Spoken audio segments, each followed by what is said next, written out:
Bolsa de Valores de São Paulo subiu e bateu o recorde histórico em número de pontos. Brasileiros perderam 24 bilhões de reais em apostas nos últimos 12 meses. Mais de 50% dos candidatos faltaram ao Enem dos concursos realizados neste domingo em todo o país. Tempestade fora do normal provoca naufrágio de iate com 22 pessoas a bordo na Itália. Começou a campanha democrata nos Estados Unidos, que deverá indicar Kamala Harris como candidata à presidência do país. Secretário de Estado americano Antony Blinken disse que Israel aceitou um acordo de cessar-fogo e que agora só falta o Hamas. No Oriente Médio, hoje foi dia da Superlua Azul. E um grupo de pequenos produtores passou a participar de um projeto para recuperar 2.000 hectares da Mata Atlântica. Agora no Jornal das 22.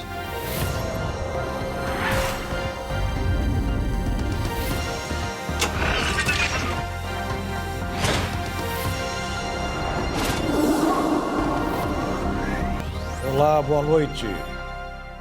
Mais da metade das pessoas inscritas para realizar o Enem dos concursos faltaram às provas realizadas neste domingo. O cargo mais disputado foi o de analista de planejamento, gestão e infraestrutura em informações geográficas. Foram mais de 28 mil candidatos para cada vaga. O número de inscritos no CNU somou 2,14 milhões, o que significa um percentual de abstenção acima de 50%. Os cadernos de provas já estão disponíveis para consulta. O gabarito preliminar será apresentado nesta terça-feira, dia 20 de agosto, permitindo que os candidatos, então, confiram seus resultados e também identifiquem possíveis divergências. A divulgação do resultado definitivo está prevista para o dia 21 de novembro. A etapa de convocação para posse e também realização de cursos de formação terá início em janeiro de 2025. Cerca de 0,05%, em torno de 500 pessoas, ou seja, de participantes, foram eliminados do concurso por motivos como, por exemplo, sair do local de aplicação com as provas. Os candidatos também terão a oportunidade de apresentar recursos relacionados justamente às questões ou aos gabaritos publicados entre 20 e 21 de agosto. Em 10 de setembro, a imagem do cartão resposta estará disponível para que o participante, ou os participantes, melhor dizendo,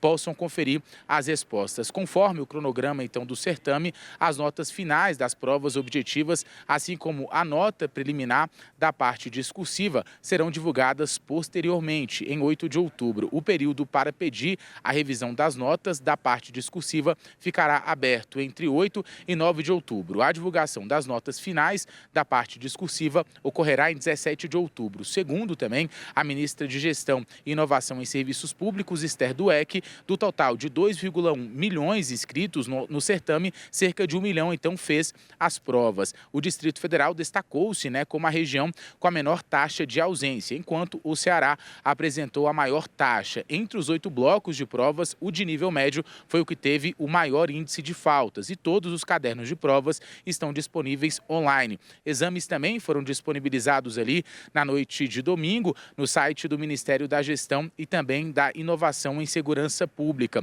Conhecido, como Enem dos concursos, a seleção centraliza justamente em uma única prova os concursos autorizados para contratação de servidores públicos em diferentes órgãos do governo federal.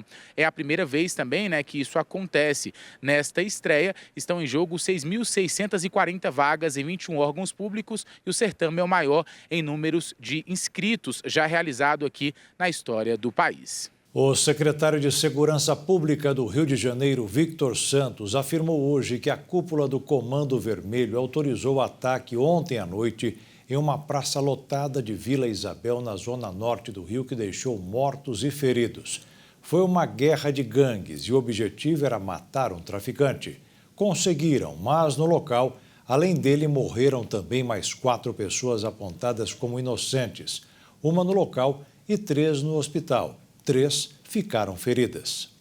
E hoje mais 2 pessoas morreram e 10 foram presas durante uma operação da Polícia Militar na Cidade de Deus, no Rio de Janeiro. A ideia era deter o roubo de veículos e combater a onda de crimes. Os agentes afirmaram que o foco era uma organização criminosa responsável pela maioria das disputas por territórios no estado. Após serem baleados, os 2 suspeitos foram encaminhados com vida ao Hospital Lourenço Jorge, mas, segundo a Secretaria Municipal de Saúde, não resistiram. Além deles, outras 9 pessoas também foram baleadas. 3 delas eram moradores, que foram socorridos. Os outros 6 estão internados sob custódia da polícia. No geral, a PM realizou 10 prisões e apreendeu 7 fuzis, 2 granadas e drogas.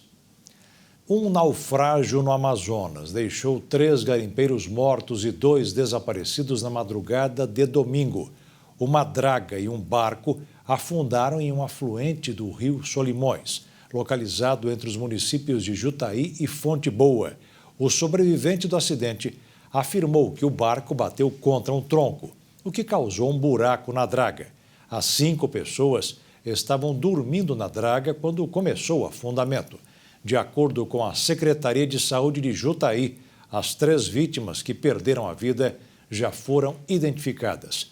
As buscas pelos desaparecidos seguem com a participação da Defesa Civil, Guarda Municipal, SAMU, os moradores de Jutaí, além de parentes e amigos das vítimas.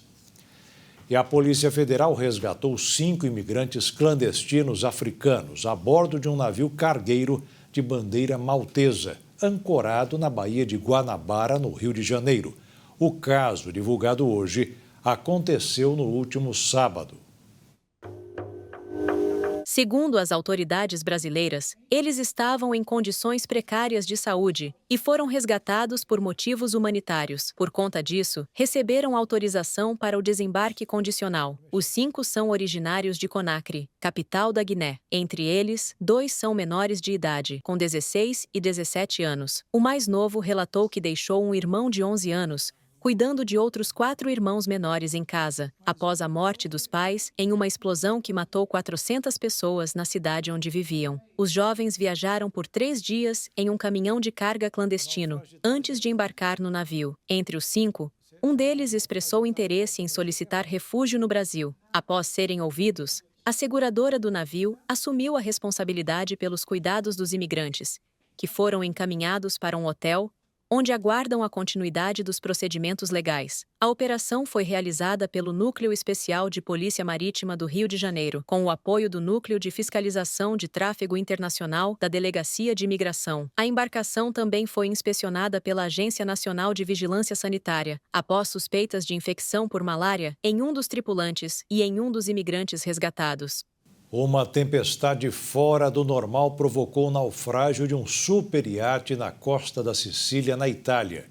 22 pessoas estavam a bordo. Até o momento, foi encontrada uma pessoa morta. O fenômeno está sendo atribuído ao aquecimento global. De acordo com o jornal Corriere della Sera, o iate afundou enquanto a maioria dos passageiros estava nas cabines. Muitos conseguiram sair dos quartos e pular no mar, sendo posteriormente resgatados por barcos de patrulha da Guarda Costeira, embarcações de pesca e velejadores que estavam na área. Testemunhas relataram à agência de notícias da Itália que o tornado eclodiu enquanto o barco ainda estava fundeado perto do porto. Com a âncora ainda baixada, a tempestade teria quebrado o mastro da vela, causando o desequilíbrio da embarcação e levando ao naufrágio. Outro veleiro que estava no porto era esperado para ajudar no resgate da embarcação. O primeiro veleiro a chegar ao local do naufrágio foi uma embarcação holandesa. A tripulação estava nas proximidades e conseguiu resgatar 15 sobreviventes, incluindo um bebê de 1 ano.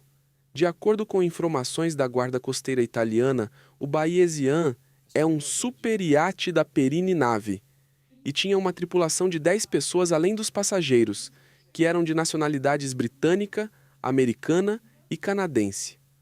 Os sobreviventes foram levados para a costa em Porticelo, onde 8 foram hospitalizados.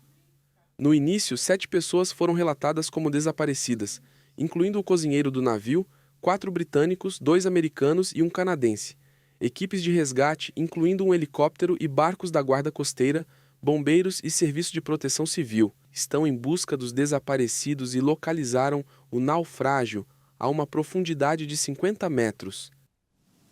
Estamos no Agosto Lilás, campanha de enfrentamento à violência contra a mulher. Um momento é ainda mais oportuno para lembrar que todos nós temos uma parcela de responsabilidade nesta luta. E a conscientização sobre o assunto é uma questão urgente e de extrema importância na sociedade. Os dados apontam que 36,5% das vítimas de feminicídio em Mato Grosso do Sul, em 2024, tinham entre 20 e 29 anos. A violência contra a mulher não tem rosto, não tem idade, não tem nível social, não tem nível de escolaridade, não tem raça. Pode acontecer com qualquer mulher. As mulheres mais jovens, elas têm muito mais acesso à informação. Elas têm mais conhecimento, então elas não se conformam tão facilmente com situações de violência que às vezes elas se deparam. E às vezes as violências, as situações de violência, elas começam muito leves, quase imperceptíveis. A mulher demora a perceber que ela está sofrendo violência, até evoluir para condutas mais graves. Então essa mulher mais jovem, ela tende a não se conformar com a violência. E daí, voltando àquela ideia de que a violência tem como raiz as relações de poder, um homem não vai aceitar facilmente, esse homem violento, às vezes o rompimento de uma relação. E aí vem a violência mais grave, que é o feminicídio. O levantamento é do dossiê feminicídio, disponibilizado pelo Ministério Público Estadual aqui de Mato Grosso do Sul, que aponta outro dado importante. 9 a cada 10 vítimas de feminicídio ou tentativa de feminicídio não tinham medida protetiva. A medida protetiva de urgência é o instrumento de proteção mais importante da Lei Maria da Penha.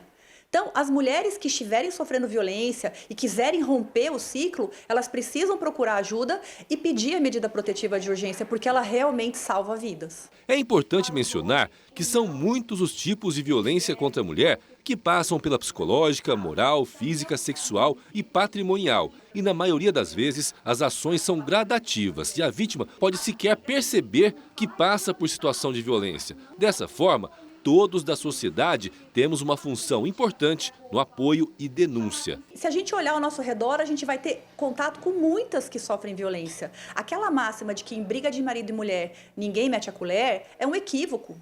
Isso faz parte do nosso passado. Hoje em dia, não. Nós precisamos estar presentes e nós precisamos auxiliar aquela mulher que nos pedir ajuda e ajudá-la quantas vezes for necessário. Hoje, existem inúmeros mecanismos para pedir ajuda, desde realmente procurar a polícia ou, no caso da mulher não querer tomar uma providência criminal, ela pode procurar o CREAS da cidade, ela pode procurar a Promotoria de Justiça da cidade, a Defensoria Pública, ela pode ligar para o Disque 180 e fazer uma denúncia, ela pode discar também para a Ouvidoria do Ministério Público e fazer sua denúncia. Então, os canais de comunicação são muitos, mas o mais importante é que a gente passe a olhar esse fenômeno e entender o nosso papel enquanto sociedade, porque nós também temos uma parcela muito importante para lutar pelo fim da violência contra a mulher. Já os dados do mapa da violência de gênero do Senado trazem outro ponto relevante. Apenas 1 a cada 4 mulheres tem conhecimento sobre a Lei Maria da Penha, que as protege e tem 18 anos já.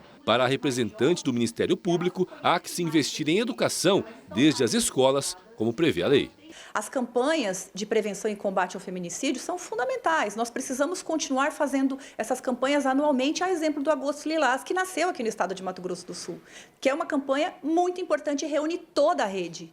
Mas, além disso, nós precisamos buscar educar as nossas crianças, nossos adolescentes. Então, a gente precisa focar em projetos educacionais que tratem de respeito, de ética, de direitos humanos e, principalmente, a gente precisa fazer valer a diretriz da Lei Maria da Penha, que fala que a educação, o assunto violência contra a mulher tem que ser incluído no currículo escolar. Inclusive, existe uma lei, a 14.164 de 2021, que alterou a Lei de Diretrizes e Bases da Educação, justamente para incluir no currículo da educação básica o tema violência contra a mulher e promover anualmente uma semana de conscientização.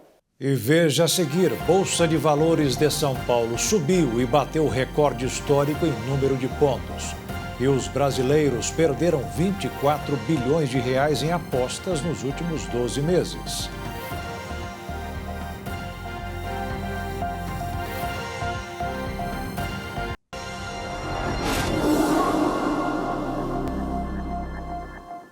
O presidente do Supremo Tribunal Federal, Luiz Roberto Barroso, vai tentar realizar amanhã um almoço de confraternização entre os poderes.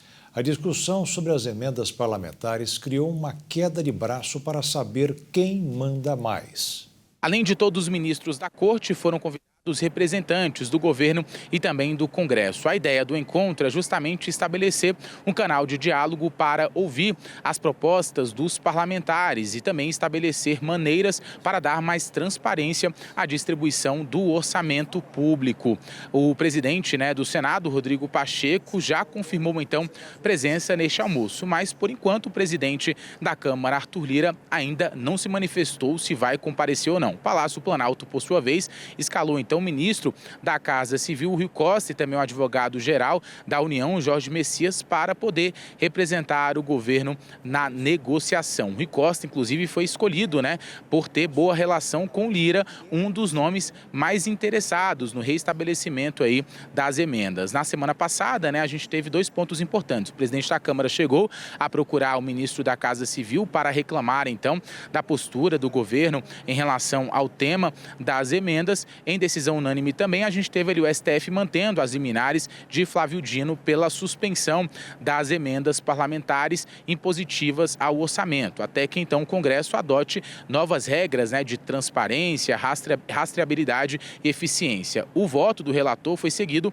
pelos demais integrantes da Corte. A decisão envolveu então diversos tipos de emendas orçamentárias, inclusive as chamadas emendas PIX, que podem então ser transferidas por convênios ou diretamente da União para estados e municípios, sem indicar ali uma finalidade específica. Em 2024, as emendas somam 56 bilhões de reais. Em seus votos, os ministros assinaram com a possibilidade de conciliação. E o Supremo, então, não pretende impor um modelo. A intenção com as decisões de sexta-feira foi justamente sinalizar de que o jeito que estava não poderia continuar. Os parlamentares, então, acreditam que o governo teve influência nas decisões de Dino, já que ele foi indicado para a corte pelo presidente Luiz Inácio Lula da Silva e é considerado também um nome de confiança pelo petista. O Planalto, por outro lado, nega e diz que também foi surpreendido com ambas as decisões de Dino e também ali a decisão sendo referendada, as decisões sendo referendadas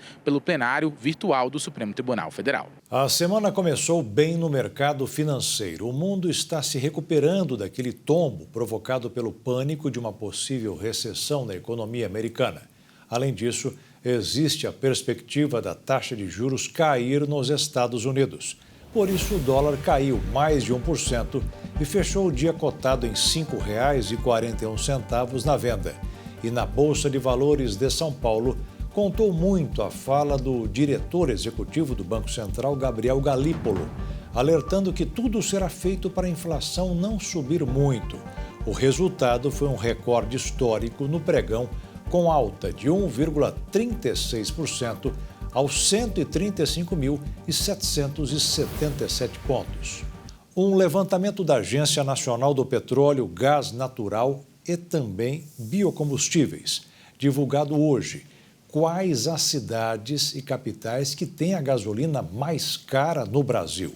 O preço médio por litro de gasolina nos postos é de R$ 5,97. O mesmo combustível é encontrado nos postos do Brasil por quase R$ 8,00 o litro. O preço da gasolina é definido a partir de diversos elementos que vão desde a preparação dos materiais até a chegada do produto às bombas dos postos. A cada etapa, o custo de produção aumenta, resultando em um alto valor agregado. Além disso, em razão da política de paridade internacional que se instituiu em 2016, o preço do barril de petróleo, matéria-prima da gasolina, é cotado em dólares. Quando ocorre um aumento no valor do dólar, o preço da gasolina também é reajustado. O valor do combustível varia de estado para estado por uma série de fatores, incluindo os impostos estaduais, o ICMS, Imposto sobre Circulação de Mercadorias e Prestação de Serviços, o que é o principal imposto cobrado sobre os combustíveis no Brasil. Os estados têm autonomia para definir a alíquota do ICMS. O preço do combustível é maior nos estados com alíquotas mais altas. De acordo com a Agência Nacional do Petróleo, Gás Natural e Biocombustíveis, no Brasil vigora o regime de liberdade de preços em toda a cadeia de produção, distribuição e comercialização de combustíveis.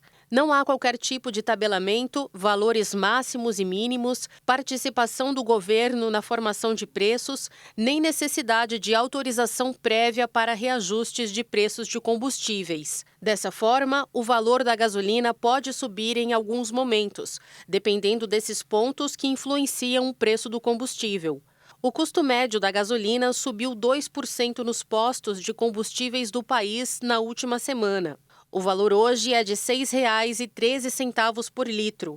A gasolina aditivada está custando R$ 6,30 por litro. Em algumas cidades e estados, o preço é bem maior que essa média no Brasil. O preço máximo do combustível encontrado nos postos foi de R$ 7,99. Entre as cidades com a gasolina mais cara estão Tefé de Paritins, no Amazonas, Cruzeiro do Sul, no Acre, Bagé, no Rio Grande do Sul e Corumbá, no Mato Grosso do Sul. Apesar de existirem as variações de preços, a ANP estabelece um preço máximo para a gasolina em todo o território nacional.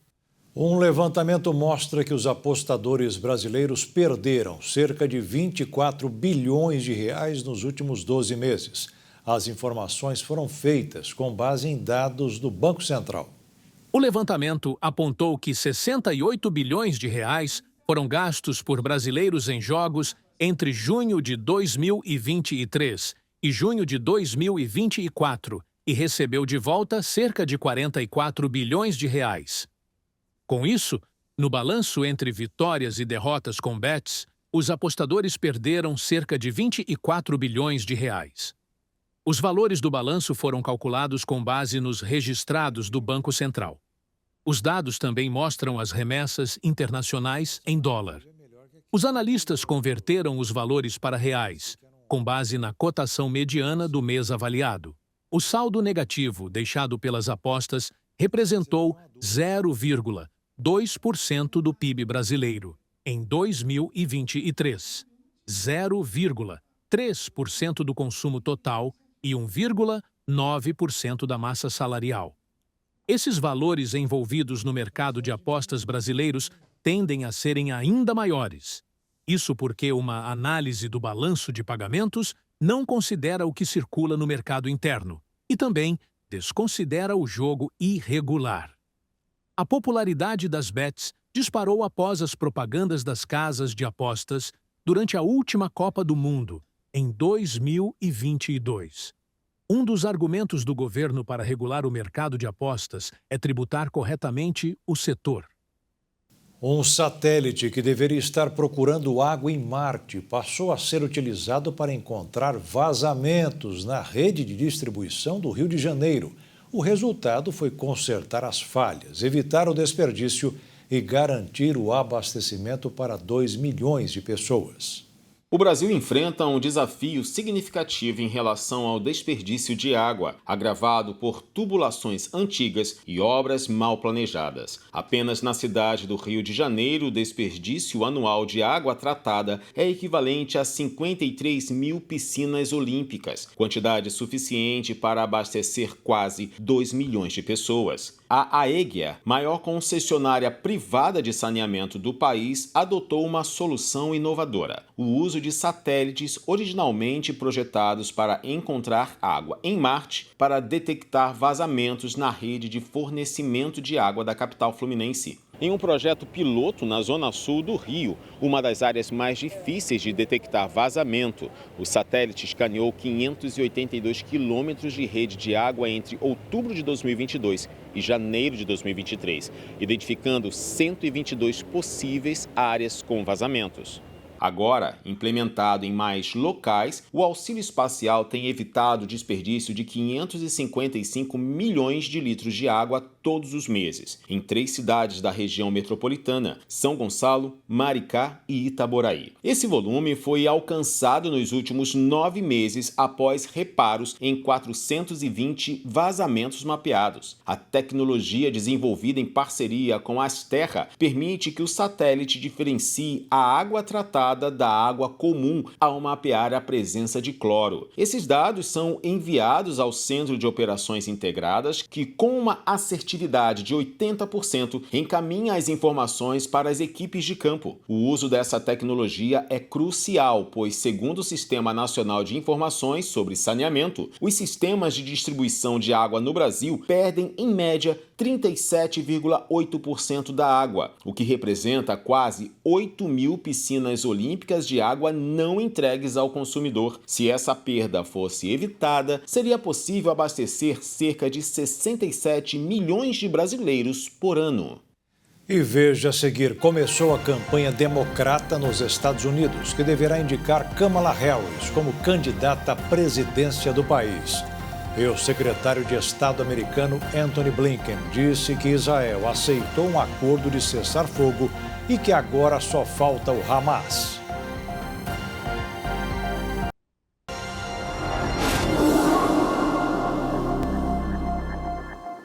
O Brasil ganhou uma nova geração de 1.000 brasileiros superdotados. Eles têm capacidade intelectual acima da média. Com isso, o número bateu um novo recorde.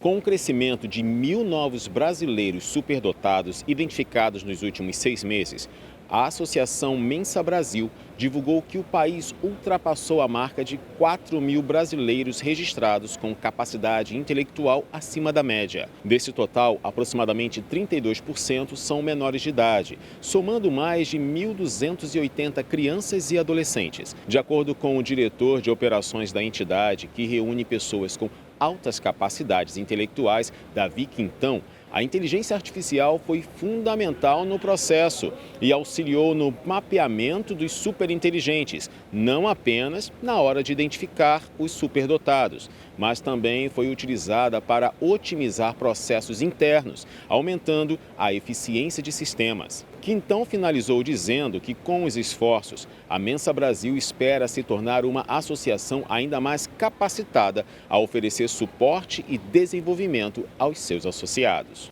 Começaram hoje as inscrições para o concurso vestibular da FUVEST 2025. Os candidatos podem se inscrever até o dia 8 de outubro. Para realizar o registro, é só acessar a página oficial da FUVEST e preencher o formulário online. A primeira fase da prova será aplicada no dia 17 de novembro e a segunda entre os dias 15 e 16 de dezembro. Para quem não teve a isenção aprovada, a taxa está no valor de R$ 211. Os resultados serão divulgados em 24 de janeiro de 2025. O exército ucraniano destruiu uma segunda ponte na região de Kursk, na Rússia. A Ucrânia está há quase 2 semanas em seu maior ataque em território russo desde que Moscou lançou sua invasão à Ucrânia em 2022. No início desta semana, a Ucrânia destruiu outra ponte sobre o rio Seimme. Essa ponte foi usada pelo Kremlin para abastecer suas tropas. À medida que a Ucrânia avança para o território russo ocidental, as forças russas estão igualmente fazendo ganhos no leste da Ucrânia e reivindicaram uma série de vilarejos nas últimas semanas. O presidente ucraniano, Volodymyr Zelensky, disse que suas tropas estavam fortalecendo posições em Kursk e se expandindo ainda mais na Rússia. A ação visa fortalecer uma linha defensiva dentro do território russo, mas também pode indicar a perda de capacidades de Kiev para continuar no ataque. Embora a ofensiva ucraniana na região de Kursk atraia muita atenção, a maioria dos combates continua se desenrolando na região do Donbass, onde as tropas russas têm vantagens sobre forças numericamente inferiores. Em 6 de agosto, o exército ucraniano atacou a região fronteiriça de Kursk, tomando o controle de 80 localidades e 1.150 quilômetros quadrados de território, em uma incursão que surpreendeu Moscou e que pela primeira vez de forma maciça e prolongada transferiu os confrontos para o território russo.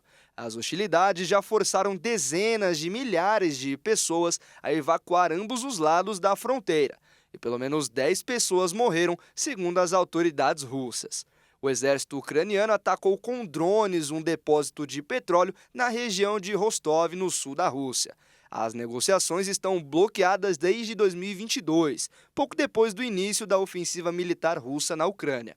Moscou exige que a Ucrânia aceite a anexação de parte do território. O presidente ucraniano reiterou que a paz vai ser possível apenas se o exército russo deixar completamente o país, inclusive a península da Crimeia, anexada pela Rússia em 2014. Os russos não parecem interessados em negociar enquanto houver militares ucranianos em seu território. A invasão de Kursk foi uma humilhação militar para os russos e Zelensky usou algumas de suas melhores forças na ação.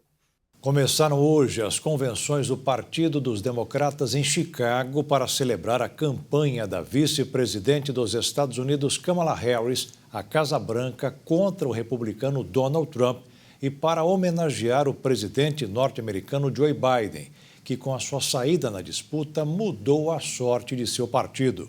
O pontapé inicial da Convenção Nacional Democrata de 4 dias, nesta segunda-feira, também deve atrair dezenas de milhares de manifestantes, muitos deles contrários ao apoio do governo Biden à ofensiva de Israel em Gaza, que marcharão em uma rota de 1 quilômetro pela cidade, fora do perímetro de segurança. Biden, de 81 anos, que relutantemente encerrou sua campanha de reeleição há um mês sob pressão de importantes democratas, preocupados que ele estivesse velho demais para vencer ou governar por mais 4 anos, fez um discurso no horário nobre da convenção, hoje à noite, para defender a eleição de Kamala Harris e a derrota do ex-presidente Trump, de 70 anos. Como os democratas buscam projetar um senso de unidade após a mudança sem precedentes de candidatos, Kamala, de 59 anos, provavelmente se juntará a Biden no palco, onde ele passou a tocha cerimonialmente para ela. Kamala Harris aceitará formalmente a indicação na noite de quinta-feira com um discurso muito aguardado. Se for eleita em 5 de novembro, ela entrará para a história dos Estados Unidos como a primeira mulher presidente. Uma coalizão de cerca de 200 organizações de justiça social, muitas delas de grupos pró-palestinos, se reuniu do lado de fora da convenção. Alguns delegados pró-palestinos na convenção estão pressionando para que o partido mude sua plataforma para limitar as armas para Israel. Kamala Harris está indo para a convenção em um turbilhão histórico. Sua campanha quebrou recordes de arrecadação de fundos, lotou estádios com apoiadores e virou as pesquisas de opinião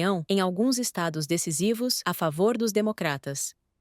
O secretário de Estado dos Estados Unidos, Antony Blinken, fez uma reunião nesta segunda-feira com os principais líderes israelenses para um cessar-fogo na faixa de Gaza. Esta é a primeira viagem do diplomata americano à região desde o início da guerra. Antony Blinken chegou a Israel no domingo. Essa é a primeira visita ao Oriente Médio desde os atentados terroristas do Hamas, que deram início aos combates em outubro do ano passado. A visita do americano ocorre enquanto o presidente dos Estados Unidos, Joe Biden, enfrenta pressão sobre sua posição no conflito. O Partido Democrata realiza sua convenção nacional para formalizar chapa de Kamala Harris e Tim Walz, o que preocupa o partido sobre os votos muçulmanos e árabe-americanos em estados-chave. Apesar do tom otimista, tanto Israel quanto Hamas sinalizaram que qualquer acordo será difícil de ser implementado, ao menos por hora. Representantes da facção acusaram Netanyahu de frustrar os esforços dos mediadores e disseram que as autoridades americanas estavam pintando um quadro excessivamente positivo. Antony Blinken afirma que este é um momento decisivo, provavelmente o melhor e talvez a última oportunidade de levar os reféns para casa, de alcançar um cessar-fogo e de colocar todos em um caminho de paz e segurança.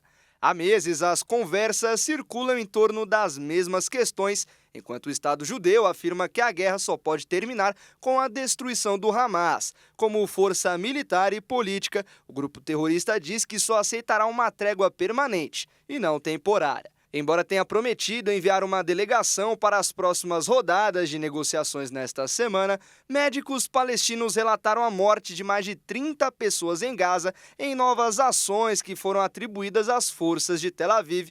O número total de mortos chegou a 40.139, segundo o Ministério da Saúde local, controlado pelo Hamas. O secretário americano afirmou que se encontra na região para garantir que acordo de cessar-fogo aconteça. Ele apelou também para que o Hamas aceite a proposta, o que há uma urgência para alcançar uma trégua em meio a temores de escalada em toda a região. Cabe agora ao Hamas fazer o mesmo. Apesar das negociações entre os dois estados, o Irã afirmou que vai retaliar Israel após o assassinato do líder do Hamas, Ismail Haniyeh, em Teherã no dia 31 de julho. Por ora, porém, a forma e a circunstância de um possível revide de Teherã seguem sob incerteza.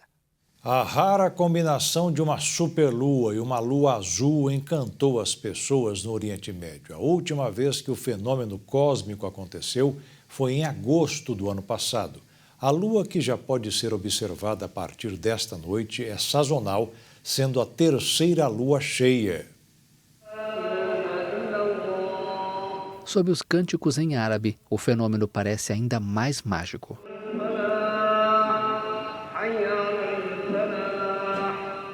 Grande parte do mundo, inclusive o Brasil, testemunham entre esta segunda-feira e terça-feira a superlua azul. Na cidade velha de Jerusalém, o Domo da Rocha, ou Monte do Templo, local sagrado para muçulmanos e judeus, foi iluminado pelo espetáculo astronômico, que ocorre a partir da combinação de dois fenômenos. Primeiro, quando a Lua está no seu ponto mais próximo da Terra, e segundo, sob uma lua azul, a terceira lua cheia em uma temporada de 4. Embora esse raro evento cósmico geralmente apareça uma vez a cada 10 anos, a NASA garante que também houve uma superlua azul em agosto do ano passado. Apesar do apelido, a Lua não fica azul, e sim mais brilhante. E o momento não foi registrado até agora apenas em Israel. No Líbano, o fenômeno encantou os monumentos da capital Beirute. E quem sabe tamanha beleza não é um presságio de paz no Oriente Médio, tão sombreado pelas tensões entre o Estado judeu, o Hamas e o Hezbollah. E veja a seguir, de cada 10 brasileiros, 6 estão acima do peso. E um grupo de pequenos produtores passou a participar de um projeto para recuperar 2.000 hectares da Mata Atlântica.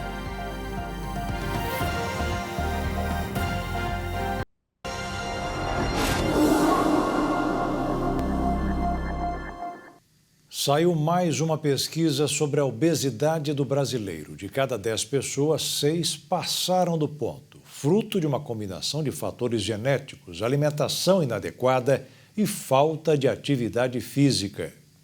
Em uma pesquisa divulgada pela Datafolha junto com a farmacêutica dinamarquesa Novo Nordisk, diz que 59% dos brasileiros têm sobrepeso ou obesidade, que é definido pelo Índice de Massa Corpórea, o IMC, mas apenas 11% tiveram essa afirmação por meios formais. Segundo a edição do Atlas da Federação Mundial da Obesidade, 54% da população adulta tem sobrepeso ou obesidade. A Datafolha ouviu 2.012 pessoas com a idade média de 43 anos. O Instituto disse que a pesquisa foi desenhada de forma total ilustrativa e foi levada em consideração termos relacionados a gêneros, classe social e regiões do país. Os números conforme os dados mais recentes da Vigilância de Fatores de Risco de Doenças Crônicas por Inquérito Telefônico, o Vitel, de 2023, que é um monitoramento feito todo ano pelo Ministério da Saúde, aponta 61,4% de adultos com índice de massa corpórea acima dos 24,9 e 24,3 com obesidade, quando o índice de massa corpórea passa dos 29,9 de percentual.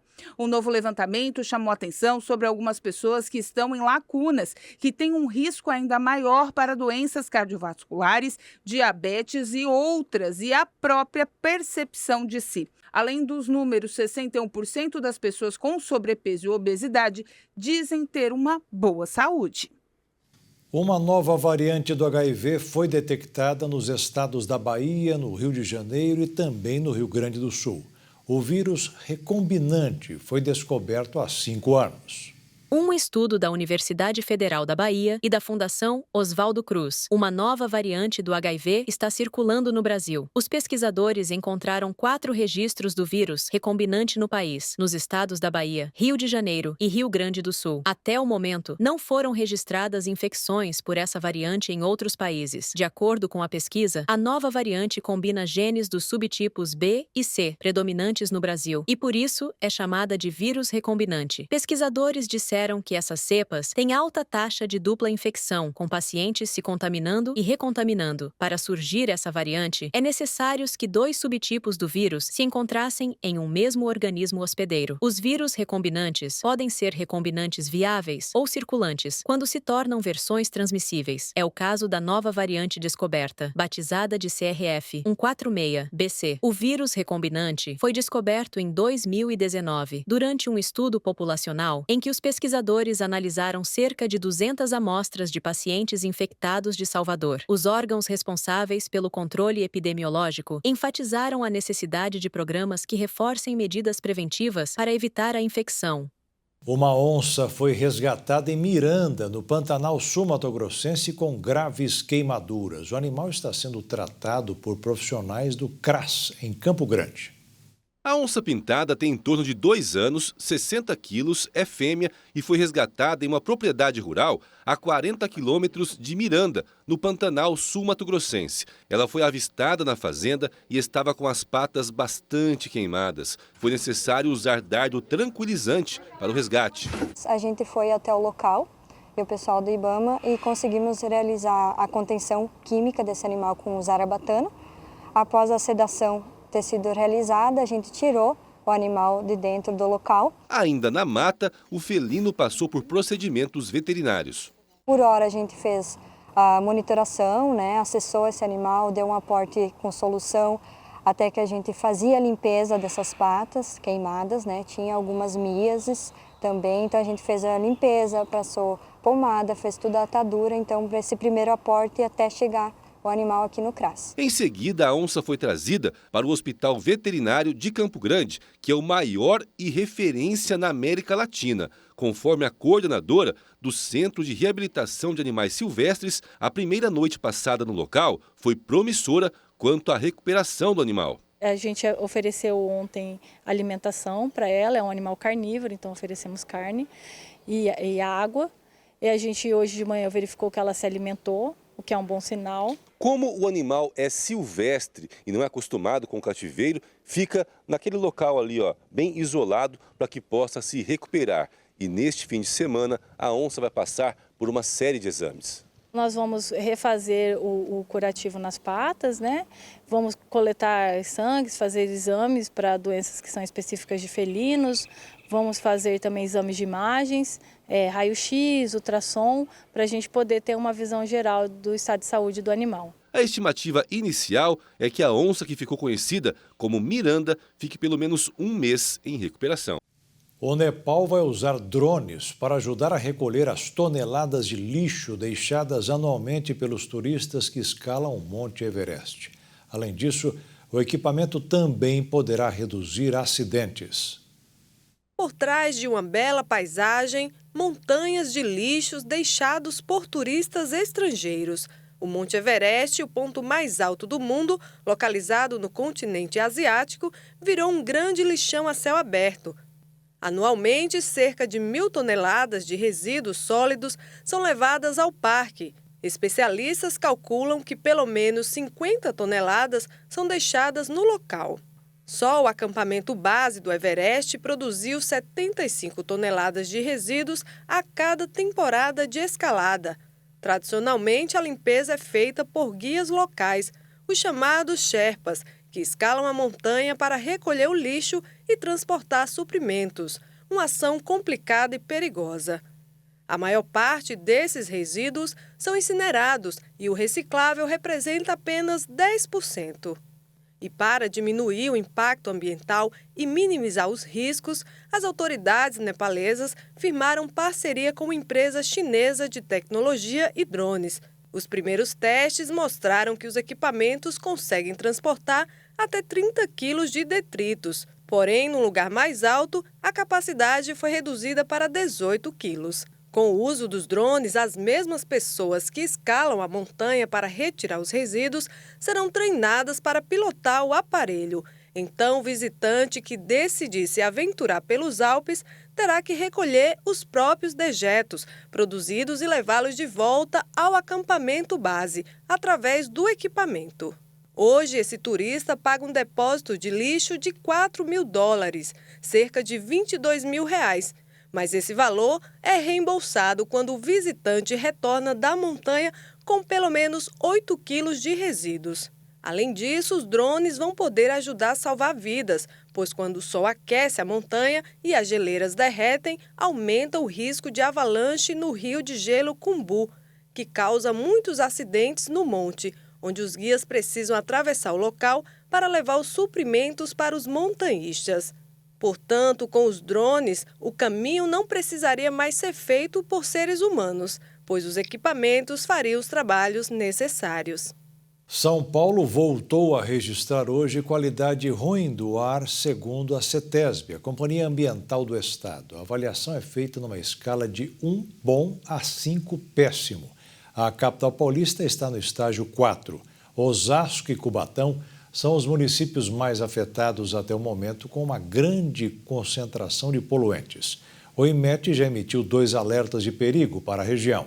Com a onda de calor e o tempo seco, pelo menos 10 estados ficaram em alerta laranja. É possível que alguns locais batam recordes de temperatura.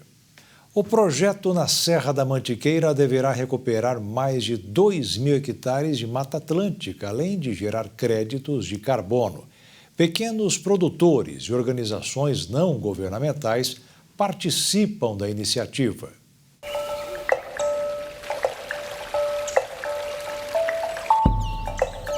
A proposta, que teve início em 2021, será realizada por 160 pequenos produtores rurais, pela ONG The Nature Conservancy, TNC, e pelo Mercado Livre. Essa ação que a gente fez, a assinatura de um contrato de restauração e de possível negociação de créditos de carbono faz parte de uma ação que acontece dentro do Plano Conservador da Mantiqueira, que é um plano que acontece em 425 municípios dos estados do Rio de Janeiro, São Paulo e Minas Gerais, onde a gente tem um objetivo bastante audacioso de restauração.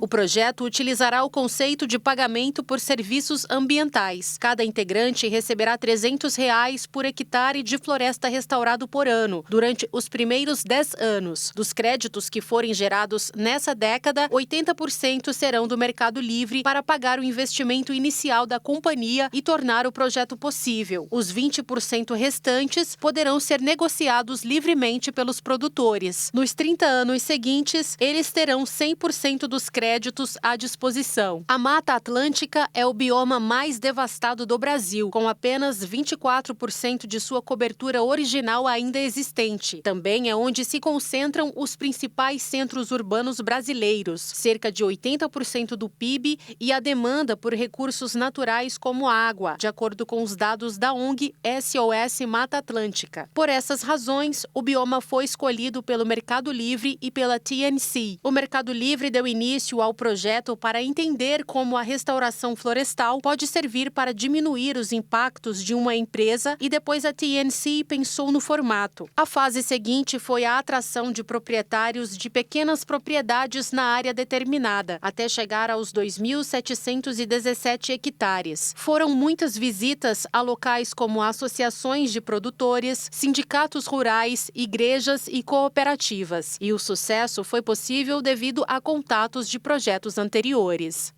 E o Jornal das 22 termina aqui. Uma boa noite para você e fique na paz. Tchau.